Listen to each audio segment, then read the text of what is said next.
আসসালামু আলাইকুম। এটা হচ্ছে আমাদের কফি ক্ষেত। বাড়ি থেকে একটু দূরে আছে। এখানে যে কফি গাছগুলো দেখতে পাচ্ছেন এগুলো আজকে তুলে ফেলবো। যদিও এগুলো বড় হয়নি, তারপরে আমরা এগুলোকে তুলে ফেলবো। কারণ এখানে যে জমিটা আছে, জমি একেবারে শুকিয়ে গেছে। কফি গাছে আমরা কোনো পানিই দিতে পারছি না। আশেপাশে কোনো পানি নেই। তাই ভাবলাম এই গাছগুলো তুলে আমরা গরুকে খাওয়াবো। দেখুন এখানে যে পাশে গাংটা আছে, গাংটাও একেবারে শুকিয়ে গেছে। এখানেও কোনো পানি নেই। তাই আমরা পানি দিতে পারছি না। এই কারণে আমরা এই কফি গাছগুলো আজকে তুলে ফেলবো। এটা হচ্ছে আমরা যে চিনেবাদাম রোপণ করেছিলাম সেই ক্ষেত, আর পাশে হচ্ছে কফি ক্ষেত। এখানে উপরে করলা গাছ আছে। এখন পানির অভাবে গাছগুলো মারা যাচ্ছে। যেহেতু আশেপাশে কোনো পানি নেই, তাই এই গাছগুলো তুলে আমরা গরুকে দিয়ে দেব। গরু খেয়ে ফেলবে। যদিও একটু বড় হয়েছে গাছগুলো, কিন্তু কিছু করার নাই। এখানে যেহেতু পানি নেই, এখানে রেখে এই গাছগুলো আর কোনো লাভ নেই। শীতকাল শেষ হওয়ার পরে পরে পানি শুকিয়ে যায়। এই কারণে পানির অভাবে অনেক গাছই মারা যায়। তাই এগুলো আরও কিছুদিন থাকলে মারা যাবে।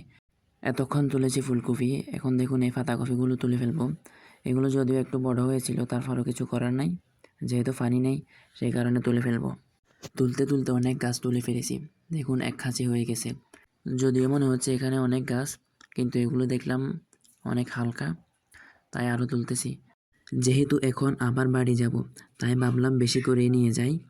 এত অল্পগুলো নিয়ে গিয়ে আমি আবার আস্তে আস্তে গরু খেয়ে শেষ করে ফেলবে, তাই বেশি করে নিয়ে যাচ্ছি। দেখুন তুলতে তুলতে এই পুরো জায়গাটাই তুলে ফেলেছি।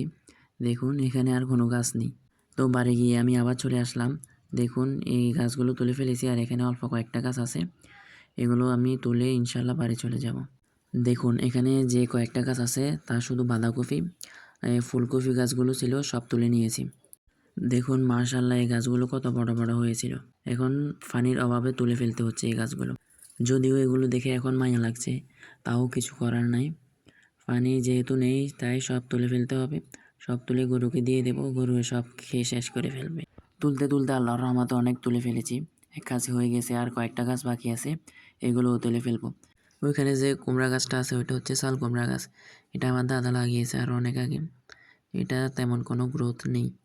এক হাতে 5-6টা একসাথে নিয়ে এখন খাঁচির মধ্যে রেখে একটা চাপ দেব, যাতে গাছগুলো নিচের দিকে একটু ডেবে যায়।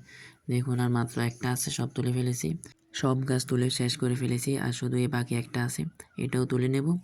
তারপরে ইনশাআল্লাহ বাড়ি চলে যাব। ইনশাআল্লাহ এটাও শেষ তোলা। এখন এগুলো নিয়ে খাঁচির মধ্যে রাখবো। দেখুন রেখে দিলাম খাঁচির মধ্যে।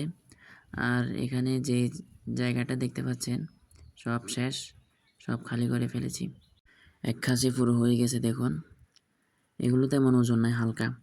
মাশাআল্লাহ আমাদের গরুগুলো এগুলোকে খুব সুন্দর করে খাচ্ছে।